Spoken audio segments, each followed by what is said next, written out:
Tuck Everlasting by Natalie Babbitt. Chapter 19. Read aloud by Mrs. Chavez. Vocabulary: petulance, irritable and childish behavior. Chapter 19. The man in the yellow suit came into the sunlit parlor. He stood for a moment looking around at them all, May and Miles, and Jessie and Tuck and Winnie, too. His face was without expression, but there was something unpleasant behind it that Winnie sensed at once, something that made her instantly suspicious. And yet his voice was mild when he said, "You're safe now, Winifred. I've come to take you home." "We was going to bring her back directly ourselves," said Tuck, standing up slowly. "She ain't been in no danger." "You're Mr. Tuck, I suppose," said the man in the yellow suit. "I am," said Tuck formally, his back straighter than usual.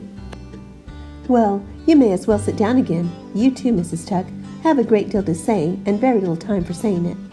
May sat down on the edge of the rocker, and Tuck sat too, but his eyes were narrowed. Jessie said uneasily, "Who in tarnation do you think you—" But Tuck interrupted. "Hush, boy. Let him speak his piece." "That's wise," said the man in the yellow suit. "I'll be as brief as possible." He took off his hat and laid it on the mantel, and then he stood tapping his foot on the littered hearth facing them.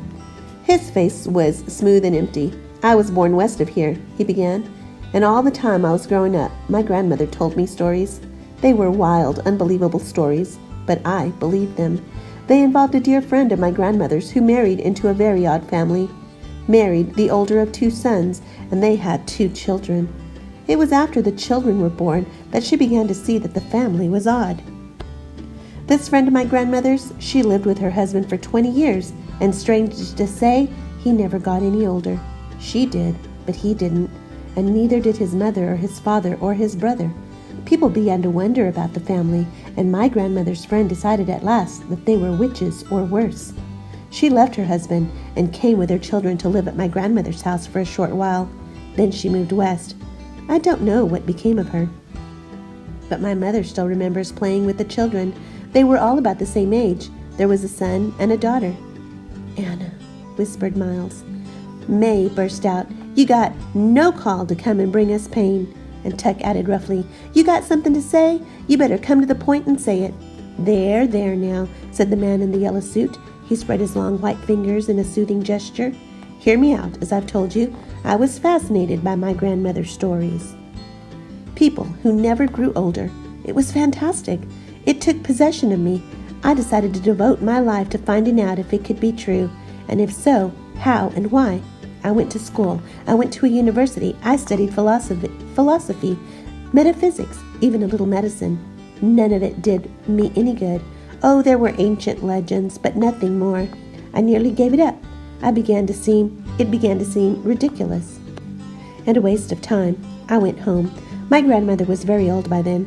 I took her a present one day, a music box, and when I gave it to her, it reminded her of something, the woman, the mother of the family, that didn't grow old. She had had a music box." May's hand went to the pocket of her skirt. Her mouth opened, and then she shut it again with a snap. "That music box played a very particular tune," the man in the yellow suit went on. "My grandmother's friend and her children, Anna? Was that the daughter's name? They'd heard it so often that they knew it by heart. They taught it to my mother during the short time they lived in the house. We talked about it then, all those years afterwards, my mother, my grandmother, and I. My mother was able to remember the melody finally. She taught it to me. That was nearly 20 years ago now, but I kept it in my head. It was a clue." The man in the yellow suit folded his arms and rocked a little. His voice was easy, almost friendly. "During those 20 years, he said, I worked at other things, but I couldn't forget the tune or the family that didn't grow older. They haunted my dreams. So a few months ago, I left my home and I started out to look for them, following the route they were said to have taken when they left their farm. No one I asked along the way knew anything. No one had heard of them. No one recognized their name. But 2 evenings ago, I heard that music box. I heard that very tune, and it was coming from the Foster's wood. And the next morning early, I saw the family at last, taking Winifred away. I followed, and I heard their story, every word." May's face drained of color. Her mouth hung open, and Tuck said hoarsely, "What you gonna do?" The man in the yellow suit smiled. "The Fosters have given me the wood," he said, "in exchange for bringing Winifred home. I was the only one who knew where she was, you see. So it was a trade. Yes, I followed you, Miss Tuck, and then I took your horse and went directly back. The tension in the parlor was immense. Winnie found that she could scarcely breathe. It was true then. Or was the man who stood there crazy, too? "Horse thief!" cried Tuck. "Get to the point. What you going to do?" "It's very simple," said the man in the yellow suit, and as he said this, the smoothness of his face began to loosen a little. A faint flush crept up his neck, and the pitch of his voice lifted, becoming a fraction higher. "Like all magnificent things, it's very simple. The wood and the spring belong to me now." He patted his breast pocket. "I have a paper here, all signed and legal to prove it. I'm going to sell the water, you see." "You can't do that," roared Tuck. "You got to be out of your mind." The man in the yellow suit frowned. "But I'm not going to sell it to just anybody," he protested. "Only to certain people. People who deserve it. And it will be very, very expensive. But who wouldn't give a fortune to live forever?" "I wouldn't," said Tuck grimly. "Exactly," said the man in the yellow suit. His eyes glowed. "Ignorant people like you should never have the opportunity. It should be kept for certain others. And for me, however, since it's already too late to keep you out, you may as well join me in what I'm going to do. You can show me where the spring is and help me to advertise. We'll set up demonstrations. You know, things that would be fatal to anybody else, but won't affect you in the least. I'll pay for your assistance, of course. It won't take long for the word to spread, and then you can go your way. Well, what do you say?"